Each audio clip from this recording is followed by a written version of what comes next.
Good afternoon and welcome to our third deep dive series session, and really delighted to have you in a whole new world. We've done two of these at TB's offices in Rosebank, and like the rest of the world, we've had to adapt to a new reality. So I'd first like to welcome Allon Raiz from his offices at Raiz Corp, and Kumaran Padayachee, who's at home. I'm at home in Johannesburg, and really delighted to have a conversation. I think before I introduce Allon and Kumaran properly and really kick this off, just a kind of remind about why we do deep dive.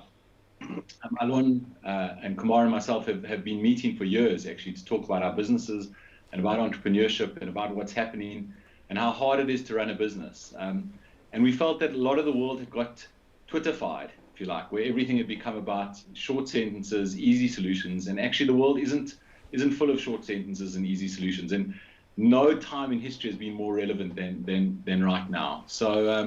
So really delighted to welcome you to the session for a deep conversation. That's what deep dive is all about. It's about a conversation that's more than just a sentence and a headline. It's really trying to get into some real content and some depth. Today we've got, I think, a particularly interesting topic, and I want to read it to make sure it's spot on, but really an important topic in these times, putting the end to the pivot debate once and for all. And again, no time could that be more relevant than now. So this has been broadcast live on YouTube and on Facebook and on LinkedIn, and will be available on the Deep Dive Series website afterwards as well as a recording. And really what I would encourage you to do is to ask questions.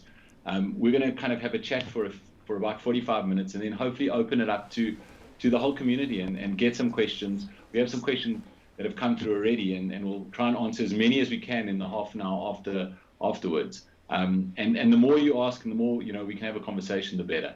So really a huge welcome to Allon and Kumaran. Allon Raiz is the CEO of Raiz Corp, CEO and founder of Raiz Corp, and probably known as one of South Africa's top entrepreneurial minds.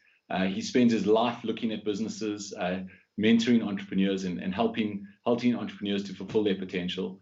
And another great entrepreneur and good friend of mine, Kumaran Padayachee, comes from a very different world, from the finance world, from the financial services world, where he backs entrepreneurs. He writes checks, and apparently wrote quite a few today. So maybe we'll get to that. But to back entrepreneurs and to help them, to also help them grow. My name is Mark Levy. I'm the founder and CEO of Digital Planet, which is a business that has gone through a very interesting journey around pivoting, and maybe we'll touch on that in this conversation. So really a huge welcome.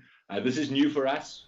We certainly are used to being in the luxurious TB offices, and we hope to be back there soon. But in the meantime, we thought it's worthy of a great conversation, and I hope you'll enjoy it. And as I say, please feedback. We've got a team behind us to share all the questions with us and any comments. So put those in the different chats, and we'll try and get to as many as I can.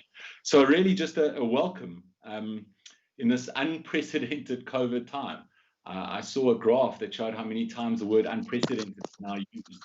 And it was, as you can imagine, a hockey stick of use. But it really is an unprecedented time.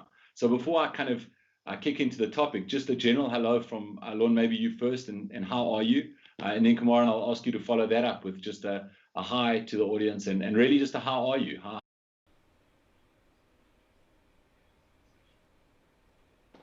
Thanks, Mark. So how am I? I think I'm okay for now, for this hour, perhaps for today. And I think that's been the experience in the first few weeks of the COVID lockdown. I think I've experienced more frequency in emotion than probably my whole entrepreneurial life put together. And things are starting to stabilize where it's only every second day the unexpected thing happens. So I'm grateful that that's the sort of the frequency of change that's happening right now. So for me, things are starting to stabilize. There's a clearer mind, and now starting to see the opportunities that I anticipated would start to come out. About opportunities later on. Kumaran, how are you doing? I'm well, Mark. I would say I'm not as fortunate as Allon in terms of every second day something unexpected. Me, it's every day still something unexpected is happening, and but sometimes there's a little bit of positive, unexpected stuff happening in the day. My anxiety levels, I would suppose, like most, is still fairly high. But I would say, as a 4-month trend, the anxiety levels are more normalized, where I think I'm not so deaf, dumb, and blind now. I can see, can have a bit more perspective, more in tune with things. And so I'm in a slightly better space and a little bit more positive about our business. And Kumaran, maybe just to touch on this, because I think you sit at a very interesting place where you have to take a long-term view of your customers, because you're lending them money over a long period of time. How are you finding the customer base right now in your credit meetings that you have 3 times a week? You know, what is the average entrepreneur in your particular market feeling right now? Well, it's important to note that we don't really deal with consumer-facing businesses, more B2B businesses. So it's not a full microcosm of the South African SME ecosystem. It's slightly biased. That being said, we're seeing, I would say from mid-June, when we went into level 3 in the beginning of June, we started seeing a different type of request. Initially, it was request for relief. I need money, oxygen just to breathe. I need a kind of life buoy or something like that. Now it's for resuming, for projects, for contracts, for purchase orders with government as well as corporates. So it's definitely not normal times, but I call these normalized requests. But damn it, is it very hard to see through the fog and make a decision. So what we find is that we are lending easier over a 3 months kind of view, because if you're in a fog, you can only see the brake light in front of you, right? You can't see the car 500 meters down. So similarly, we're lending more for shorter term than longer term. We do all of it, but mainly for shorter term, because we're comfortable where we can see the brake light in the fog. So maybe that's a perfect segue into our topic for today, which is really around pivoting. And I mean, there's an example of something you've done in your business, but we've had a discussion about this. In fact, we've had several discussions over the years as we've been building our own businesses. So Allon, I kind of want to bring up, your experience in this and dealing with literally hundreds and hundreds of entrepreneurs. Take us through this idea of a pivot. I know your view on the word, but like where you are in that, what you see in both in Raiz Corp, but maybe more importantly in your businesses around pivoting and changing and share with us a bit of your experience in that world. Thanks, Mark. Yeah, so this pivot thing has been an issue for me for before COVID, and it was already too popular. The word was already too popular and misunderstood, in my opinion, before COVID. People were using the word pivot as a replacement word for starting again. So somebody was selling fast food, and then they would pivot to selling clothing, and they would pivot to selling electronics. And to me, that's not, in my opinion, that's not pivoting, that's starting again. And I actually wrote an article which I completed just before the COVID lockdown, and decided to pull it and not to actually publish it, because I thought it would be a little insensitive on my view on the word pivot and why people were misinterpreting this. So from my perspective, and what I'm talking to my entrepreneurs about, is that for us as entrepreneurs, there's really 2 choices. The one choice is that we are opportunistic. In other words, something happens and we see it and we do something about it. And the other choice is that we are strategic. And so we have this plan, the strategy, and then we try to follow a plan as best we can. And I know certainly the 2 of you, because we meet often, are far more strategic. We are part of the strategic thinking school rather than the opportunistic. However, but we all know that opportunity presents to us all the time. And so the reconciliation of that is a thing called strategically opportunistic. And what does that mean? That means when an opportunity presents, we reference the strategy as whether or not to pursue it or not. So there has to be a strategy, and we reference that strategy and say, does this fit, doesn't it? So if I am making clothing, and there is an opportunity now to make masks, well, the question is, do I do it or don't I do it? But if I'm making electronics and I've got an opportunity to sell masks, do I do it or do I not do it? That's the question. So for me, there are 5 things that you need to look out for in order to match this. The one is your critical competencies.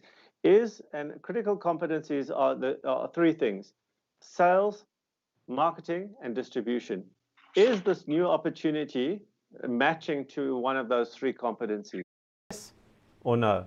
If not, is it matching to one or more of your core competencies? So hopefully you've defined your core competencies.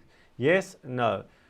Number 3, does it match to any of your componentry? Your componentry, for example, in our business might be our bookkeeping. Can I leverage my bookkeeping, or can I leverage my learning department, or can I leverage something? Can I match it to my componentry? Yes, no.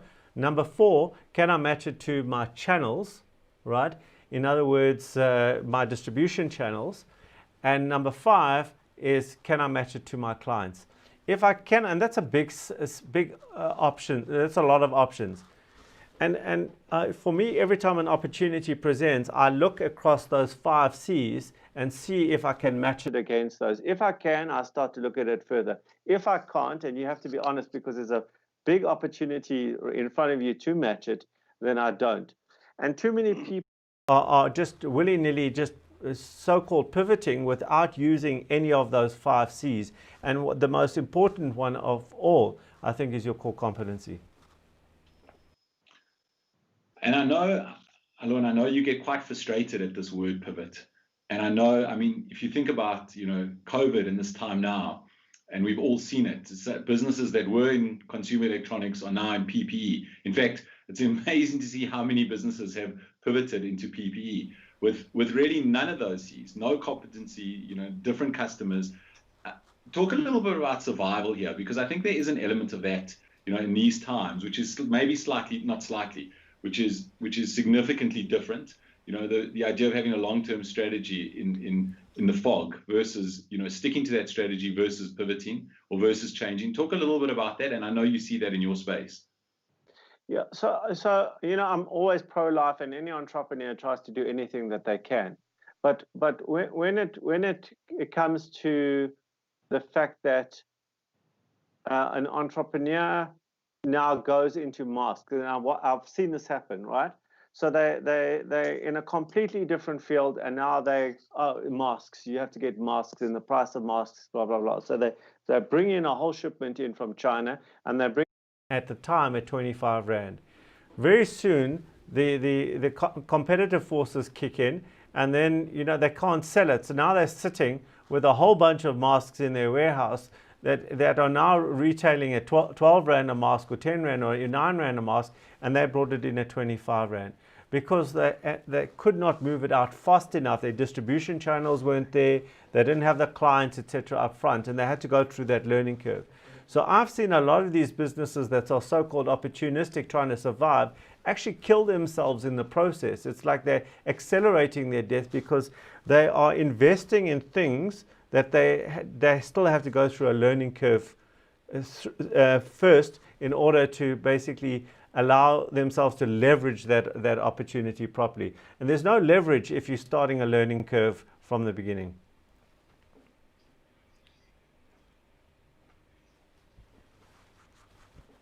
Yeah. About COVID, he said he didn't think that COVID changed anything. It just accelerated everything. And I think that's, it's such a valuable point of this idea that, if you thought the world was going to be a certain way, it probably is right. It's just going to happen a lot faster than we all imagined. And that's going to mean that strategy, has to take that into account and has to adapt. Kumaran, talk about pivoting. I mean, again, you see a different world. You're yes. A funder, which I think pivot must scare you somewhat, because you sign off funding based on a business case and a business plan. Give us your view on this word. It's an overused word now. It's like the new hello, how's it, how are you going?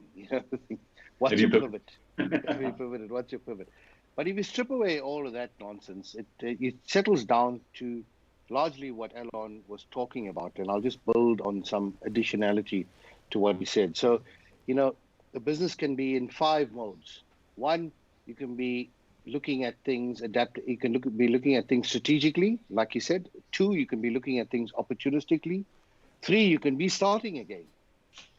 4, you can be dead and there's a funeral happening business-wise. And 5, you can be starting a new business. Those are the kind of different modes people will be in those 5 different modes. And but in the strategy side, either people will think about it formally, those that have studied read some books about strategy, or you will think about it intuitively, without the academic reference point. It doesn't make it right or wrong, still a way of thinking, and so that's good. And what does a strategy? It always exists in a context, in an environment, and utilizing this word that Allon talked about, what you are awesomely good at, which is core competencies. So if the environment or the context is changing, whether you look at strategy academically or intuitively, you're going to have to adapt. That's what pivoting is. It's like the environment is changing, the context is changing, and how do I adapt to take advantage of that or to survive in that context? That's as simple as the bloody thing is, right? Now, you can think about it academically, like I said, or intuitively. The problem with the opportunistic thing, and Allon has mentioned this, is that there's a temptation. You circle outside, you go outside of your circle of competence. And that's when you're gonna get a hiding for nothing, I believe, because all those learning curves that you spend 20 years mastering certain your trade, and now you're going into something different, and that learning curve you can't get. That's problem number 1. That being said, there are certain people whose profession it is to do tenders or to be a commodity type of trader. And so they kind of de-risk themselves by doing those things, don't they? So in a weird way, that is their strategy. And so those would be exceptions. The other problem with this environment changing is like I said, if you deviate from your core competencies, but the other thing is the environment is changing too fast. So you see a rock drop in the pond, you see the first few ripples, you think, oh, that's the new game. Let me adapt to that. But actually, the ripples are still changing. The game and the context is still changing. Now you have to adapt again. So the dust hasn't quite settled. So the idea is to really consider what's happened and more what's going to happen. We are more reacting to what's happening instead of anticipating what's going to happen, and then to have some kind of sustainability to your strategy, because otherwise you're going to be schizophrenic, aren't we? Changing every 5 seconds, whether the lockdown changes or whatever. I'll stop there. And what do they call it? Shiny penny syndrome, where you walk past, an opportunity, and just in our nature as entrepreneurs, we're opportunists, right? That's why we start things in the first place. So suddenly you say, oh, that's interesting. There's $1 billion here and $1 million there and 500,000, and that shiny penny can be very, very tempting.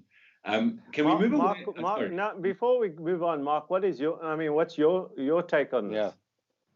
Yeah. I've been fascinated to see. I live in a world of entrepreneurs. Kind of my circle is very entrepreneurial, and I've grown up in a world of entrepreneurs, and I've actually been shocked, surprised, and actually I'd go as far as to say shocked at how people have been opportunistic during this time. Not just for survival. I think, Allon, like you, I'm very pro-life for entrepreneurship. I think it's just to stay alive is virtuous. But I've seen great businesses try and pivot into a new world too quickly, not strategically, with no core competence in that space. And I think, and I've already seen, it's funny you mentioned masks, because I know one business that took a punt, essentially, an opportunistic punt on masks, and is bleeding badly. And if you analyze it, like, they were the wrong people to do that. No channel, no expertise, not in their world, but thought that, make a quick buck. And I've been quite disappointed, actually, in some of the entrepreneurs around that have tried to, that have been tempted by that shiny penny. Pivoting, and we'll talk about that now, changing your business, adapting, absolutely essential. But I suppose, to echo both of your sentiments, doing it strategically, I think, is really, really important. And I think what we'll find out of COVID and at any time, but particularly now, is the businesses that adapt well but within their core competencies will actually thrive. And I think we're starting to see that. You both mentioned that. I think businesses that, do a quick 180 to try and take advantage of a short-term opportunity will find themselves in trouble because they don't have the skill and the resources to manage both, to manage the existing opportunity and the new one. But let's make it a bit less academic. For both of you, pivoting in your own business or maybe adapting in these last 5 months. Allon, I'll start with you. What have you done in Raiz Corp? What's changed? If I come to visit you now, what's different to 5 months ago? And maybe take us through some of that thought process. And if you don't mind, if it's not just in Raiz Corp, I mean, you're an investor into many businesses. Where have you seen the businesses adapting successfully, and maybe where have you seen some mistakes, which often we learn more from? Yeah, so I think Mark, for me, I think in the first while it was about getting to what I call getting to rational quickly. There's that immediate shock. There's a system shock, and there's a tendency to panic, and you watch a lot of people panic. So when I speak about Raiz Corp, I'm going to speak more broadly about all the companies that I'm involved in or support, and just I'm going to try and generalize what I've seen and what I'm maybe trying to get them to do. So the one thing is for them to get to rational quickly, and what that means is they have to go through all the different stages of grief till they get to the point where they accept, and now this is real, and no one's picking on them in particular. This is happening all over the world, and it's happening now, and it's really happening, and I have to deal with it. And I watched many businesses get to that point at different timelines, and some haven't got to that point at all. And to me, that's problematic, because if you're not in a rational state of mind, then you're starting to have an emotive response to what you are seeing and hearing versus a rational response. Which brings me to the next thing, is to what you listen to. And you cannot, if you just switch on your phone and go into Twitter, you will see 20 different views. One of them, the world's coming to the end. The other, there's so much opportunity. Like you don't know what to listen to. Do you wear a mask? Don't you wear a mask? Is this the media? Is it not the media? There's so many contradictory views. And so my view in a sense is that to have a and this is also what Deep Dive is about, is navigating the contradictions or the paradoxes that we have as entrepreneurs. And there's so many paradoxes that we are experiencing now as entrepreneurs. I have to think about right now, but I have to think about the future, because I have to survive this minute. And if I don't survive, I've got no future. But if I make the wrong mistake now, I've got no future either, and vice versa. The whole thing is all mixed up. And so you have to navigate this paradox.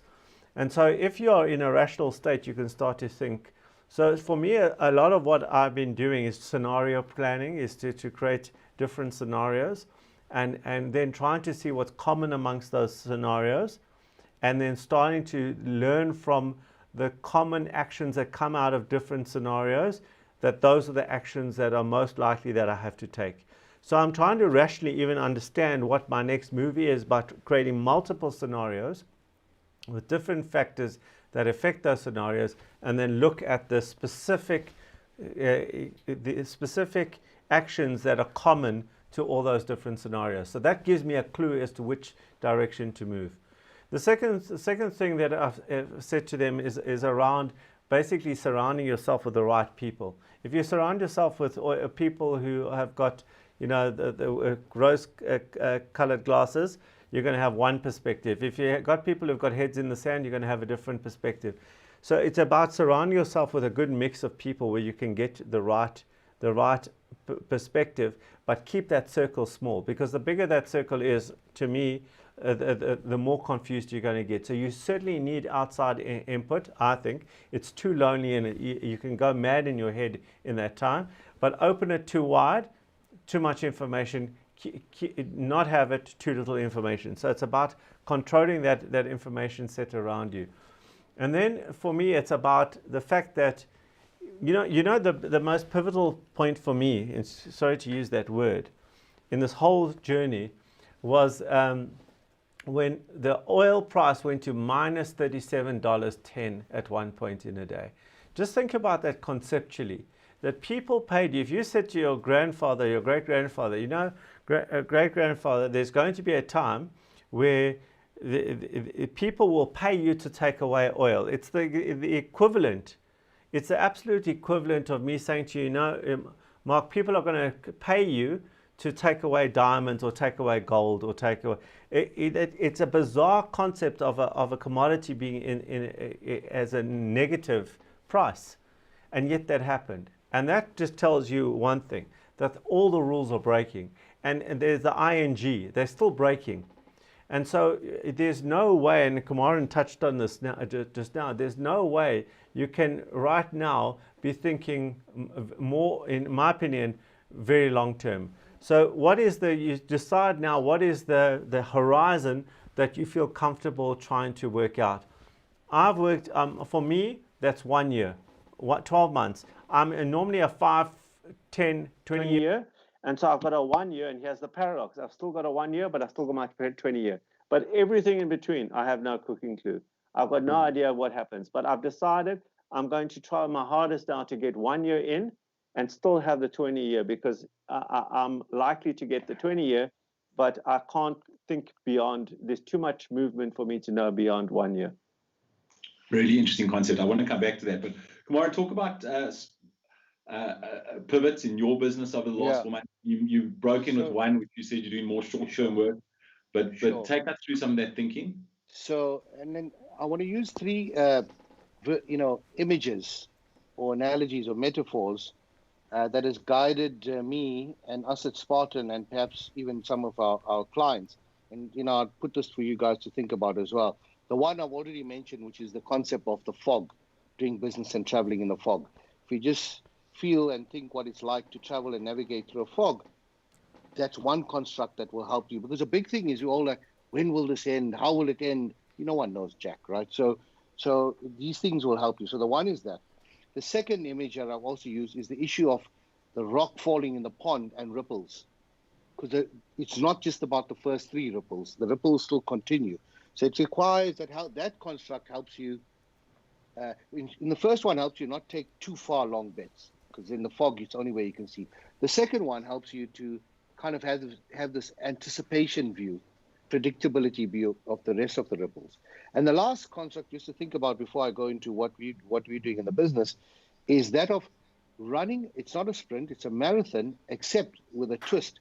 There's no end mileage on the marathon. So they tell you, you've got to run this marathon. It's the comrades, except we don't know how long it's going to be. So now, normally when you go, it's just the last 5Ks, or it's just the last 3Ks. You don't know that. And how do you conserve your emotional and physical energy and internal spirit all the way through? That's a mind twist. You're public. You can't. That's a big pivot here, Kumaran. You normally would have finished that sentence properly. Right, and then so in the business, what we did very early on was say, okay, anticipate where the risk and opportunities would be, and we created something even just before we went into lockdown called the new who, the new what, and the new how. The new who was what types of businesses and business models were we prepared not to look at, and the ones to look at. Because we're going to be getting more volumes at the beginning we predicted. So how do we have some kind of a structure to deal with it? So that was the one part of the structure, the new who. The second, on the new what, we have so many at Spartan, so many different funding products. Back then we thought, at the start of this, there's only a few funding products that would be opportune in this kind of space, right? So that's what we did. And then the how is that a big part of what we do is this physical interviewing of people. By the way, we have not let go of that. Even with all this digital stuff, I'll talk about that in a moment. And so that allowed us to have some rationality and structure around how we lend. But the paradox here is, as much as we put the structure in place, was also to be very biological or flexible or water-like. Again, because the environment is changing all the time.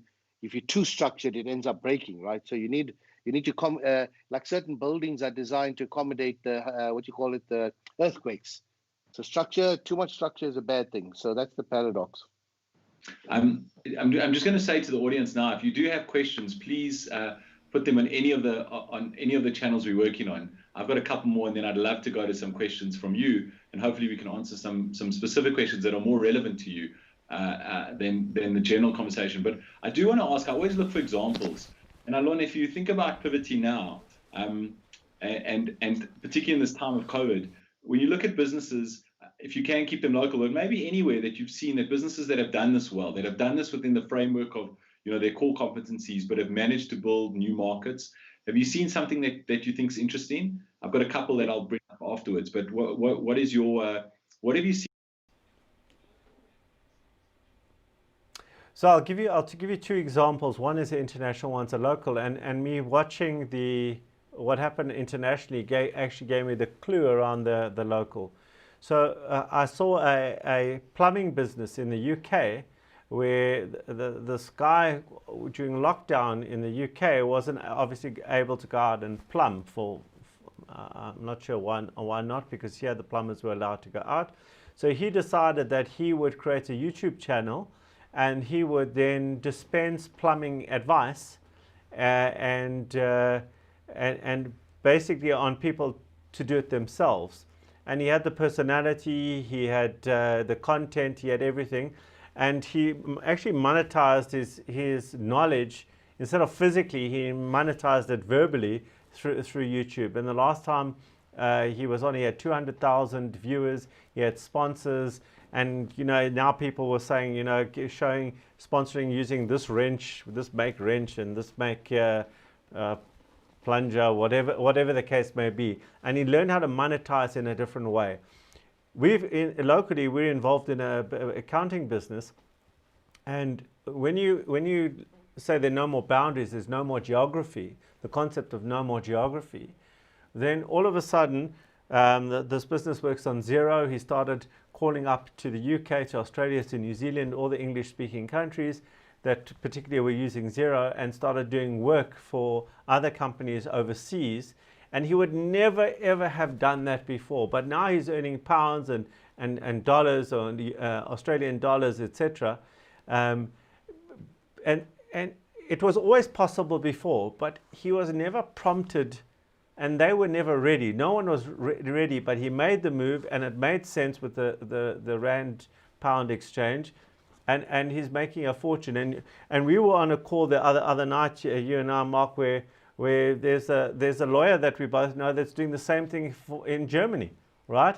So all of a sudden there's no more geography. The fact that I'm here in Johannesburg means nothing. I can still create value anywhere in the world. It's so interesting. There was a tweet the other day that I thought was quite profound. It said, everyone loves the concept of working from home until you realize you're competing with 7 billion people for your job. And in a way that's true, geography goes. But if you think about it from a South African context, the idea of living in a weak currency market, English-speaking, weak currency, European timelines, skilled workers, the opportunities are enormous. That accounting example is actually a wonderful example of opportunities for South African businesses to offer their skills externally, really at a fraction of the price. Rand-based cost, dollar-based income is, I suppose, the dream, actually. Yeah. Kumaran, who have you seen that you've been impressed with? I'll give you 3 examples, 2 of them being our clients without mentioning names, and then the one from World War II, I think it is, example, right? So that's a sweet one. Is that when you were a young man? Yes. So he remembers it well. So the 2 examples, the one is a client that does sells in-mall advertising. Think of the digital billboards and banners and all that inside the shopping and outside the shopping centers. And they've adapted by starting up another venture that does advertising for online gaming. So the competency is selling advertising. They're still sticking with the competency, except it's instead of selling advertising in the shopping malls, selling advertising in the gaming context, right? For these YouTube videos and, where the streaming happening and watching the game. So that's one example.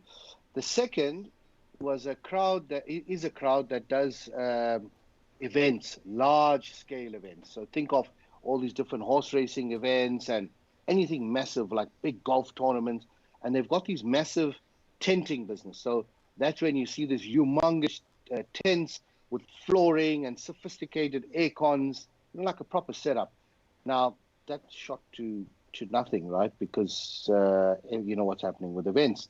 But what they've gone into is, and they've built quarantine hospitals. You know, this using the tent structure. So using the same competency of what they built for events, except they've done it now for isolation units and in parking lots of hospitals, public sector hospitals, and for quarantine. So it's again two important things. They're still using the core competencies, both guys, but they've gone into something else. And those are both clients of ours that we've funded. In fact, we funded one of these isolation quarantine hospitals. Mm-hmm. And the World War II one is around my favorite topic, which is chocolate. Those Ferrero Rocher guys, you know, that makes this lovely chocolate with their hazelnut. And this is, perhaps it has relevance today because with this global supply chain, what it is, sourcing your key supplies timelessly at the right price and all of that is a difficulty. So what happened with those guys, chocolate guys, Ferrero Rocher in World War II or I think it was, there was a shortage of chocolate.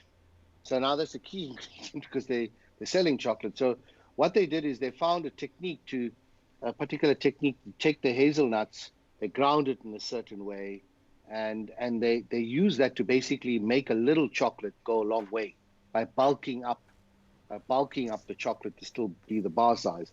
But that became a key competitive advantage of theirs, right? And it's long been something that they've done well with. And yeah, so that's an adaptation of a supply constraint. So yeah, those three. You know, it's very interesting. I mean, two that pop into my head. Both are personal, actually, but I think important to focus also on small businesses. My wife is a physiotherapist, but she does yoga once or twice a week at a studio up the road. And obviously, when lockdown happened, that studio, lost all their customers, lost their ability to host classes. And within a week, they were hosting online classes. And now twice a week, my wife goes into our downstairs playroom, closes the door, puts on headphones, and does yoga.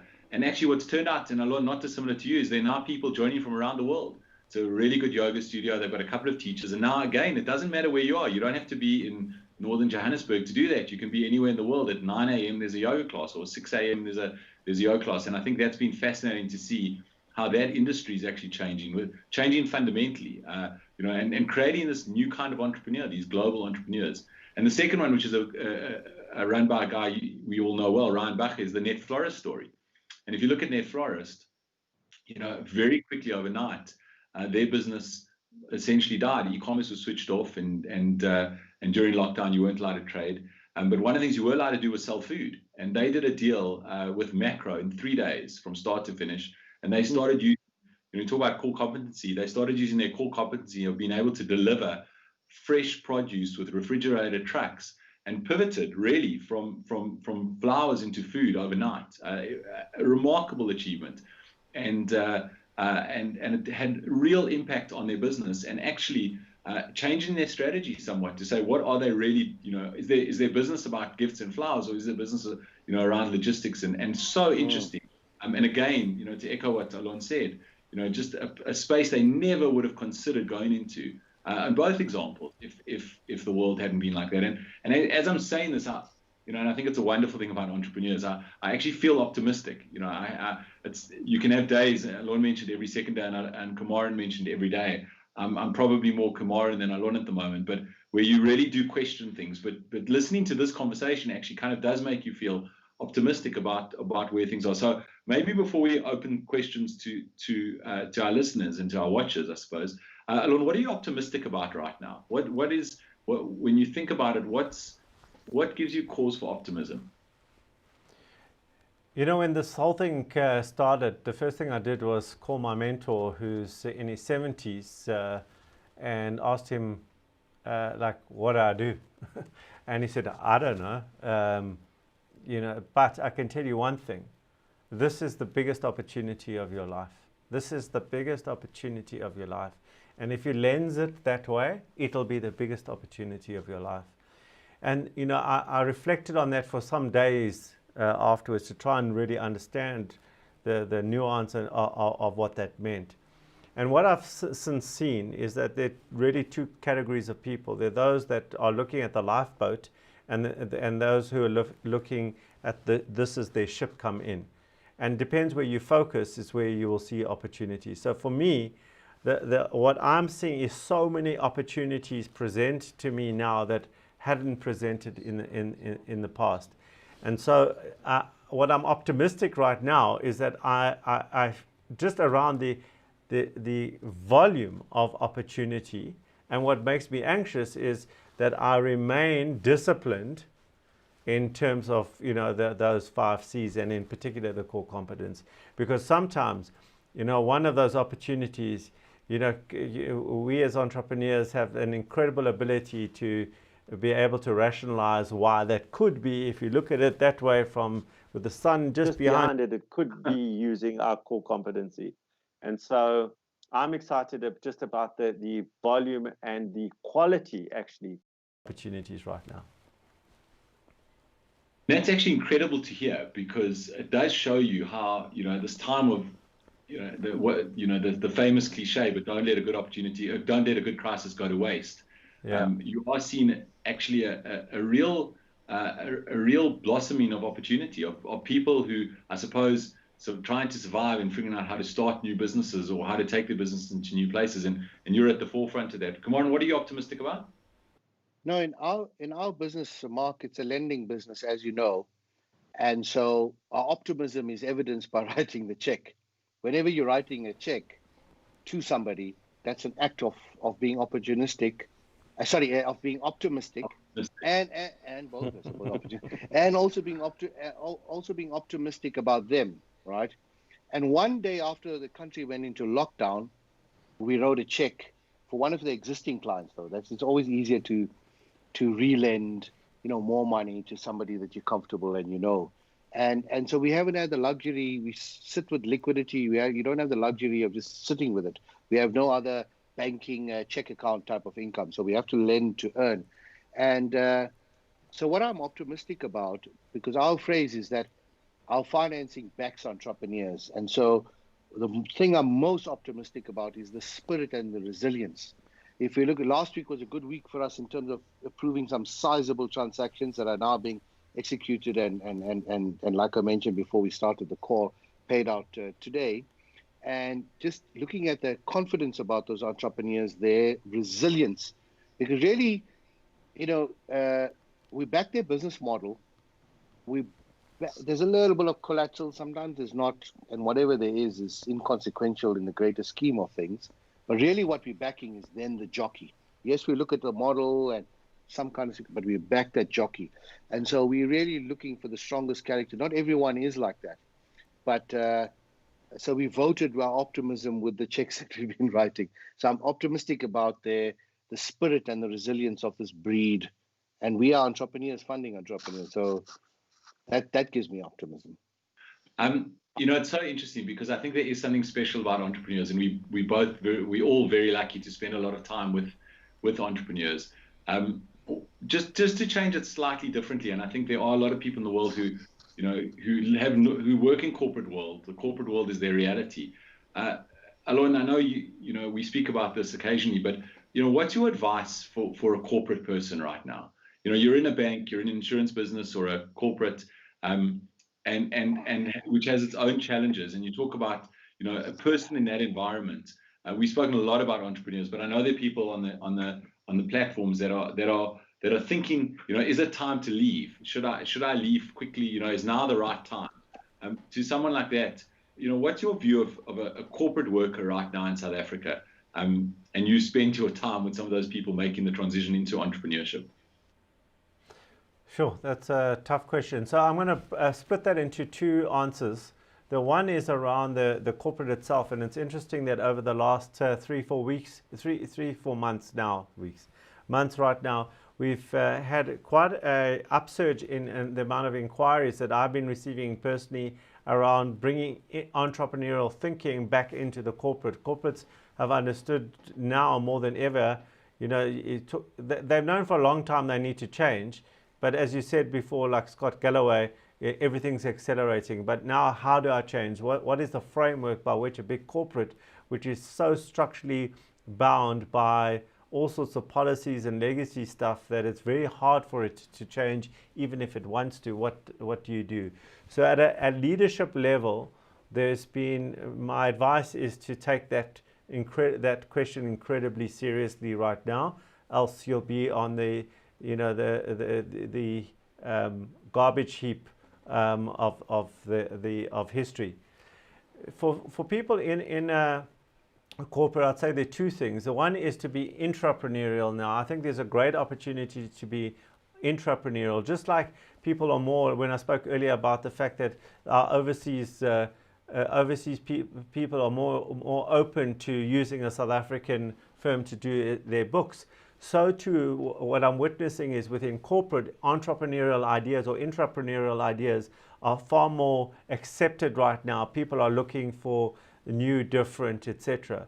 So those who are intrapreneurial, there's a great opportunity for you. And finally, if you are entrepreneurial, I would say jump now if you truly see the opportunity. I think that, you know, in an environment where demand is basically disappearing on a daily basis, you have to be very clear. You cannot take the chance I think you might have maybe 5 years ago. Now you have to be very sure if you jump that you're going to jump into an environment where demand is sustained into the future. I know that's not what that's. You know, I'm supposed to say jump, but I honestly don't believe that to be true right now. Can I comment on that quickly, Mark? You can, Kumaran. You can, with pleasure. I saw you jump in there aggressively. Yeah, because I disagree a bit on this question of that's never happened before. Should you go into if you're thinking, do I leave the corporate? Now's the time to go. My answer is don't, because you need adversity to really make this work. Because, you know, especially people in their 40s all come to this: did I make the right choice? Have a little bit of comfort. Should I go into this thing or not? And that's sexy. I've had so many conversations with friends of mine in that 40-ish kind of age group and contemplating this romantic view of things. But you have we're not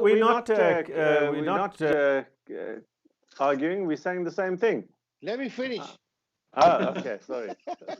Because you were saying, listen, jump into it if you see the opportunity. I'm saying even with that, don't jump. You did say that, right? So I'm saying even if you see the opportunity, don't jump, because you have to make some very hard sacrifices. And you're not going to do that when you have the luxury of choice. It's easier to make the sacrifices when you don't have the luxury to do that. And adversity is your friend. You know that Larry Ellison from Oracle said he was fortunate. He was born with all the adversities required for success. Yeah. So, you know, when someone is retrenched and they've been kicked out, now that sphincter tightens just a little bit to get your head into gear. Now you say with your partner, husband or wife, whichever the partner, you say, listen, we have to bond the house, or now we have to sell the house. Because that choice is very easier in that context versus the one where I think I should leave and try. And this famous thing, I'll give it 6 months. I'll give, you know, so yeah. No, if you've been retrenched, then make a go of it. Otherwise, stay put. Okay, he did disagree with you, Allon, in the end. He definitely did. We'll have that debate for another deep dive. I know we've got time for one more question before I start to open this up to some of the other questions coming through. And I see we've got questions on Facebook and on LinkedIn, a couple of recorded questions as well, which will come through. But quickly, just one question, maybe you can give a quick answer, both of you.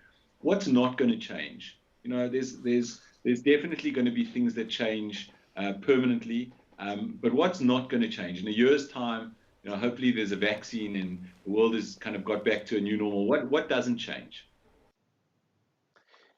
Mark, I'm going to say something controversial right now, because everyone's talking about the fact that there's going to be the concept of new normal. And although I agree with that there are a whole bunch of innate human desires, needs, etc., that drive us to act in a certain way. So the desire for connection.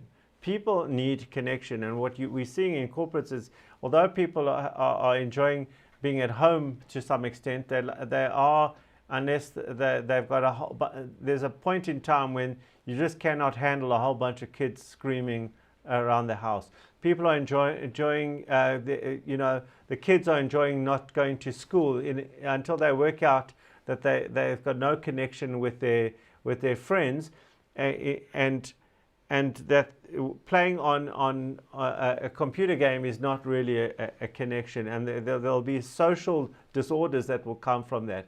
Even if you think about young people who are, I'm talking about sex and relationships, I suppose you could have that online, but I think the human need for connection is so strong. So people are going to want to go to clubs. They're going to want to go to concerts. They're going to want to go to restaurants. They're going to want to go to conferences. Because now, for me, I don't want to go to conferences anymore, because half the fun is who you meet there, who you bump into. But if we're all watching guys like us on the screen, I can't meet the person next to me. I can't be in the for coffee and say, so what do you do? I don't have that randomness, and we need that too. So I think it's actually going to go a lot closer to what it was within the next 2-3 years than people are anticipating. I think it's very, very novel to say the new normal and things are never going to be the same. And it's true to some extent. But if you look at 1908 and 1957 in the two previous pandemics, within 2-3 years, people were outside partying, and it was all back, inverted commas, to normal again. And I think we're going to see that. Yeah, I agree. Kumaran, I need a quick answer from you, because we're going to run out of time for all questions coming through. Yes, I agree with him. We are social animals. Even the most introverted of us are social animals. And the second thing is, and so that's why we'll go back. And the second thing is, when you're doing high value, critical transactions or deals or engagements, you want to see this. We interview the entrepreneurs via Zoom and Teams, but when we want to write like a 15-20 million rand check, we had some people yesterday flew in from around the country to meet us to do that. Okay, I'm done. You can go to your questions now. But that's really interesting. Okay, so Marion is telling me to wrap up. I have another 12 questions, which I'm going to have to leave for later. We're going to play a voice note now, and then we'll answer that question first. Hi, it's Paige. I'd like to know, is there a time when pivoting is too late?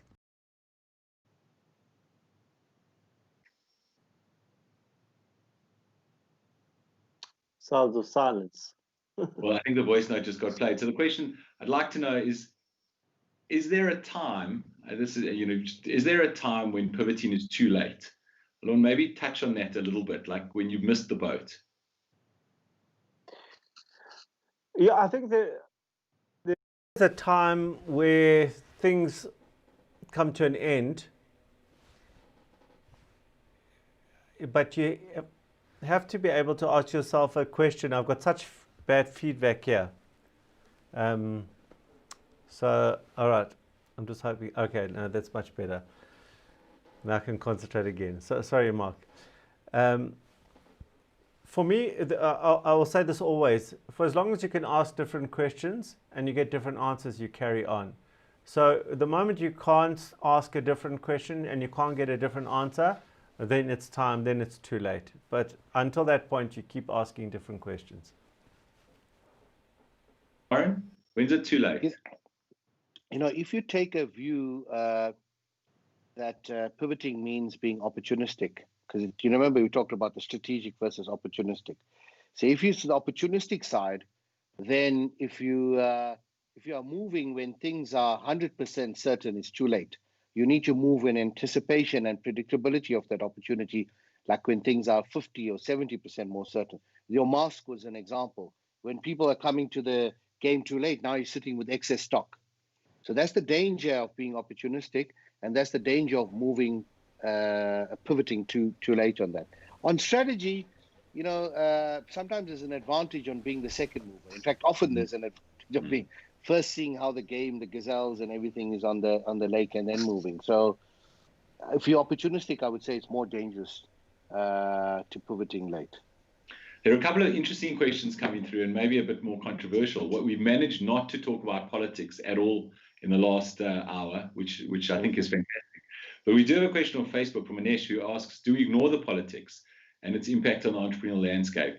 We've had lots of discussions about politics. Let's bring that in a little bit. Kumaran, let me start with you actually on that. I mean, do we ignore the politics? Is it just something that, you know, is part of the landscape? Do we take it into account when we're thinking? What do you think? So you definitely cannot ignore the politics. It's far too dangerous. Politics influences the economics. So it's a paradoxical answer that I'm going to give. So the one you can't ignore it, and I told you why. But at the same time, you got to move on and press on in spite of it. So the phrase "in spite of." So we have to do things in spite of. You know, we're not taking the type of actions that we need to. I mean, right now we're at the wire, and still government's pandering into unions a bit too much, and we're taking a kind of a soft approach on certain things. And so there's a very dangerous road that we're in. And now the IMF loan, you be aware of all those things. And what this means then for entrepreneurs, if you look at the negative, is that to the extent that entrepreneurs are getting paid from state because they're doing contracts with the state, to the extent you have a state that is bankrupt or does not have the liquidity, then those payments can't be made, or those projects cannot be then predictable. Or if your customer is a corporate customer, but who's in, like, let's say, corporate listed construct, who's in turn also dealing with the state. So, you know, these are difficult things, but the issue is here, you got to survive and thrive and MacGyver in spite of that. And Kumaran, you cannot ignore it. You cannot ignore it. You cannot ignor it. When you think about financing businesses, is politics part of what you think about? A lot, you know, and then when you look at if someone's getting funded by a certain province, so you might find that there's a certain department in certain provinces, like maybe Gauteng or KZN, is managed better, but in certain other provinces are not managed well, right? These are well-known examples. I can name some stuff, but I don't think it's important here to prove my point. So then we'll say, okay, if you're doing housing or a health thing in a certain province, yes, we'll fund that against that. But if it's in another province, no, because we know the political management there affects those entrepreneurs and those risks. And so that's why so it impacts them, definitely, our decisions all the time. And for you, Allon, do you think about politics a lot? Yeah, I mean, we live in politics, but for me, it's more about what information it presents. So Kumaran is looking at it from as a piece of data that he uses in order to make decisions. And so if somebody is supplying a certain department and it doesn't have money, his decision is based on that data, but it's data. But the reverse is also true, and we've seen that in South African politics for ages. If the state cannot fulfill its duties, private sector comes in and there's opportunity. Security is the obvious one. Private schooling is the other response. So the politics doesn't always necessarily create a negative context for entrepreneurs. Often it creates the opportunity as well. So when you see it as just data, and then analyze what you can take advantage of as a result of that, then you look at it from that perspective. But other than that, I've got no control over the politics. I really don't. My voice is not heard, and neither is yours, Mark, and neither is yours, Kumaran. And even all three of us together, it's not going to do much. So I choose not to be one of those. That's not my journey to go and make that fight. I'm looking for the opportunity and the threat. It does remind me of a quote I heard you from a very successful businessman in South Africa, and he said, "Never talk about a bad government. Talk about a weak competitor." And you talk about security or medical or healthcare, or certainly in education, and you look at some of the businesses that have been built in this environment. Because there's a lack of delivery, the opportunity for entrepreneurs are often in markets like this, as opposed to markets that are highly developed, actually It's very, very different. And certainly I know people who've tried to build businesses in some of the very, very sophisticated countries. It's incredibly hard, incredibly competitive, and government actually provides a lot of services. So I think it does present opportunity as well. I like this question, and it's an interesting question and touches both. Well, maybe you a bit more, Allon, but Kumaran, I know your views on this. What advice would you give to someone who's looking for pre-seed capital at the moment? What's the appetite from investors right now? Once again, it talks to, I'm seeing a lot of that. There's a lot of, as I said, a lot of opportunity. I think, I can't speak for all investors, but I think there's a lot more caution now and a lot more scrutiny around demand, around continuous demand, because investors are always concerned about, their return, and the return is a function of continued demand. And with the tectonic plates still shifting and moving, the question is, where's this going to land in the next year or two?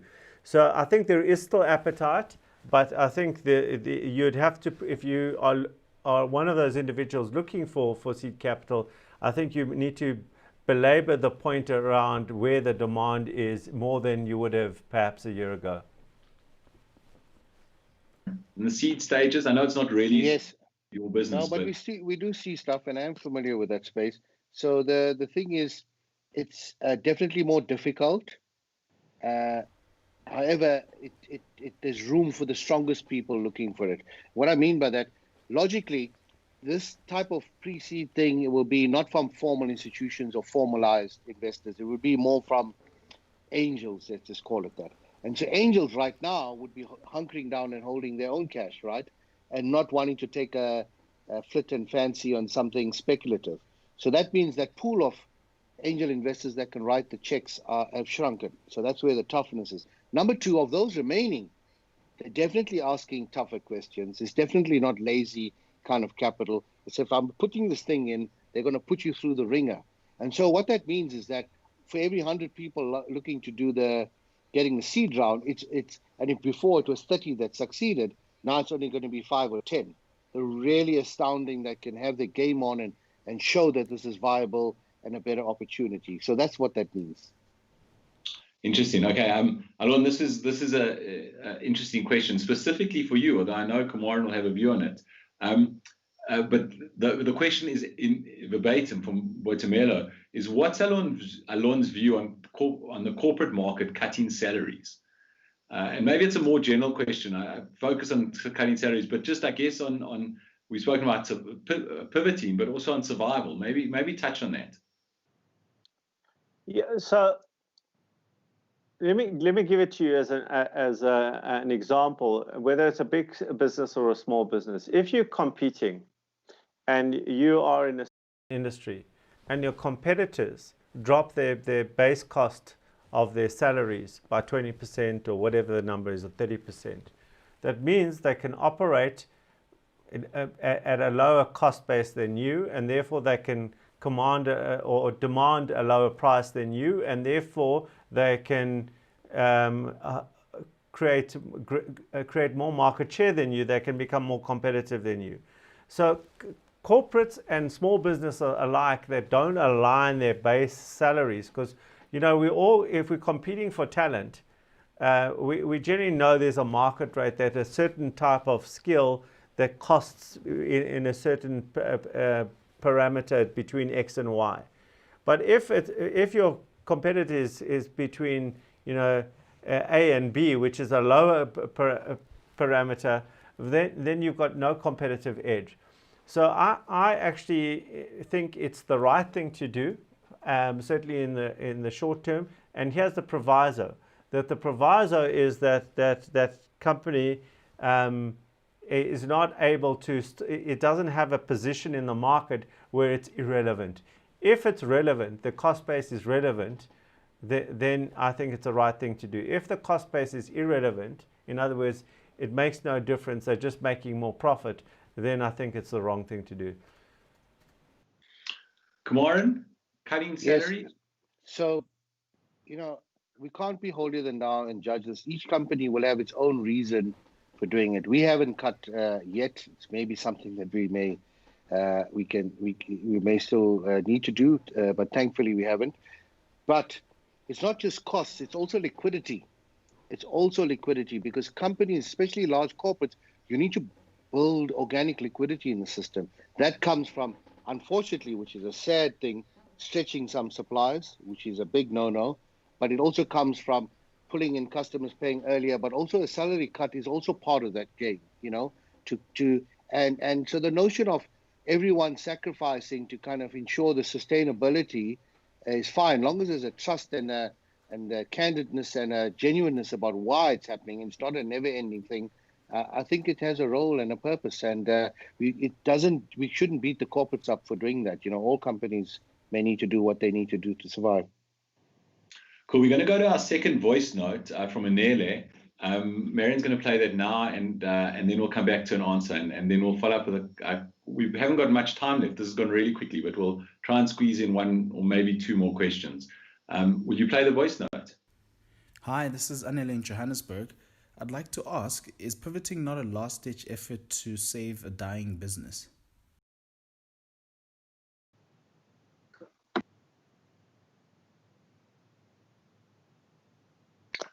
Okay, so Mark, did you hear that? Yeah, I've got it. Yeah. Okay. I didn't. I'd like to ask, is pivoting not a last-ditch effort to save a dying business? So who do you want to go? Kumaran? No, you can take this one, Allon. Kumaran can come next. And I don't think it is. I think that a real pivoting is a function of survival of all well-run businesses. And in particular, in an environment like this, the requirement to now re-navigate these choppy waters based on new information is critical. So I think pivoting is just a functional skill set required by all leadership in all entrepreneurial businesses, and all businesses, in fact, no matter when it is. And now it's just got a huge amount of attention because of the system shock. But businesses should have been pivoting 5 years ago and 10 years ago, and in 5 years' time and 10 years' time. Yeah. Kumaran, anything to add? We started off, this discussion talking and defining the pivoting about just nothing more than adapting to a changing environment. So it's the responsible thing to do is to adapt. It's not a new sexified term, this pivoting thing. So, in fact, if you need to adapt and you're not, then that's irresponsible. Yeah. So it's a sign of smartness and adapting and survival if you're doing so. I disagree that it's a sign of a dying business. Okay, let's try to squeeze in one more, or maybe two if we like. So this is interesting, and again, a little bit of politics entering the questions. It's interesting to see what the audience is thinking about. But it is an interesting question, this, and not related directly to pivoting, but certainly to the environment. And it's around. Anisha asks around the junk status rating. We were downgraded to junk. The rand, I think, somewhere in the late 1950 maybe, it hit. The rand seems to have come back strongly. It's in the mid-16s now, 1650. And his question really is, does it matter? If you and I guess it's another question around economics and politics is, does junk status matter? Kumaran, I guess I'm going to start with you on the funding side. Does it matter? You're raising capital internationally. Does it matter? And then Allon, maybe in the South African context, does it matter? What's junk status again? What do you mean? The positive unintended consequence of COVID. It's they say when the tide lifts, all boats rise. But when the tide drops as well, everyone. So that's what's happened. Everyone is in the same kind of boat. Cost of capital has gone up around the world in almost most markets. So our dire negative situation comparatively looks just the same as almost anyone else. It does have an impact of cost of capital for the country. The downgrading of the country did impact the downgrading of certain, like the banking sector, because that's what followed. It's just not the downgrading of South Africa. It was the entire corporate listed sector that also got affected. You just have to Google and see the news of that.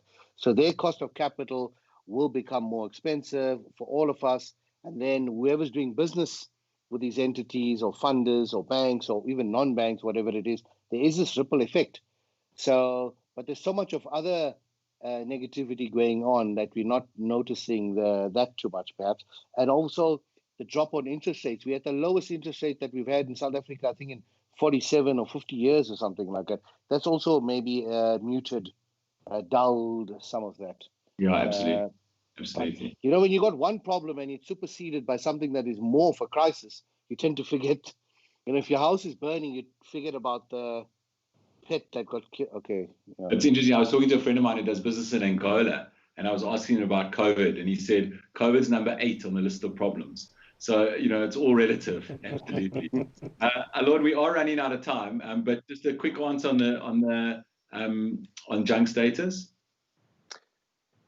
Yeah, for me, I ask the question always, is it easier to make $1 in South Africa or $1 anywhere else? In other words, in the US, the UK, Australia, or wherever people think that the grass is greener. And so I'm not really concerned about junk status or not. It's that for me is once again the waves that I ride on. It creates a new set of rules. It's a new context, and that context will create opportunity and it'll create threat. And then once again, I look at that just like riding the wave. I look at that and say, is it still easier for me to make $1 in South Africa than it is anywhere else? And if the answer remains true, then it actually makes no difference for me. And when that changes, then I've got a different question to ask. I mean, that's from a purely business perspective. Yeah, interesting answer. And right now, is that strongly your sense that $1 in South Africa is easier than $1 in other markets? I think it's much easier than $1 in Angola, from what I understand.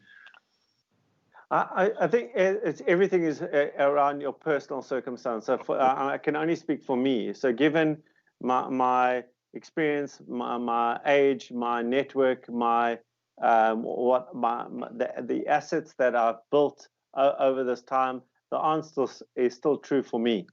But for other people, it might be completely different. But for the many people that I know in our circles, the answer still remains yes. Analogy, when we spoke about the business strategy or being opportunistic, Allon and I both said that stick to your competence, right? Your circle of competence. Whatever you're adapting to, you still try and use what you're competent at as a business. The same goes for an individual, whether you are salaried or an entrepreneur, and so this issue about going to another country is the observer. We are the observer. So you take us as a human being and you plant us into another environment. It's just like a business thing. You don't have the networks. You don't know the lay of the land. You don't know where the crocodile is, where the honeybird is. And so that lack of insight is like a general going to war in a new context. It straight away puts you at a deficit for succeeding. So unless you've got a guaranteed cushy job on the other side of the lake in a foreign country that's well assured, or you've got a big pile of dollars with many zeros next to it, then that provides the buffers, right? But even then too, that buffer can go very quickly if you've got a 20, 30-year lifespan ahead of you. So don't underestimate the tactile knowledge that we have about an environment and our ability to succeed. Yeah. Guys, we are 2 minutes to go before we close out. I wanted to ask you both to end off with just some closing words of really what you'd like to say to the entrepreneurs listening into this, maybe at a general level as opposed to specifically about pivoting. Just one closing comment, Allon. Yeah, I'm just going to echo what I said earlier around that. I personally have a deep belief that this is the time for many entrepreneurs that has never presented before. And whatever you do right now, rather hold that as your perspective than woe is me and where's the lifeboat. I like that a lot. Kumaran? I'm going to show this cup that I have here, spotted mug, where I have the 4 Ps: pause, respect, prioritize, and plan, right? That's my my things. And so this pausing, we need to be doing more pausing and more prospecting as entrepreneurs, because the ripples are coming still more, and the environment is changing all the time. So the perspective is changing all the time. You look again next week, the perspective has changed. So anxiety sometimes can blind you, can make you a bit deaf to really see things the way it needs to be seen. So we should be making time to calm ourselves down, whether it's walking around in the bush or the mornings or whatever it is, to have the right perspective, because any action is premised on perspective. If your perspective is wrong or it's fueled with high anxiety, the actions or decisions are going to be wrong. Yeah, lovely way to end, both of you. Thank you. I think before we do close, there are just two thank yous. I think we had to pivot the deep dive series, and Allon spent a fortune on technical kit. I can see some of it in front and behind him, but really there's a team that makes this happen. We just show up and have a conversation. And to Marion and to Gareth, thank you for bearing with us, for listening to our nonsense, and particularly on the weekend, for being so kind to us when we got everything wrong. We will put this broadcast live. It's been recorded, and it will go onto the Deep Dive Series website, which is at deepdiveseries.co.za. And we will host another one soon. And I really would love to urge you to feedback on through any of the social media channels, because really this time is hopefully valuable for you. It's around helping you make, I suppose, to Kumaran's point, giving you better perspective. But I think most importantly, and maybe the way to close off, is just I'm leaving this with a real sense of optimism. It's so easy to get caught up in the Twitterverse of negativity, and really when you hear people that are seeing businesses every day, Kumaran and Allon see new entrepreneurs every single day, and the level of optimism here, I think is fantastic. And I hope you've enjoyed it. I hope that you join us again soon for the next Deep Dive series. And really to Kumaran and Allon, thank you. Thanks for your time and for your inspiration. And we hope to see you soon. Thanks very much. And thank you, Mark. And thank you, Mark. Thanks, guys. Yeah. Thanks a lot. Right. Cheers.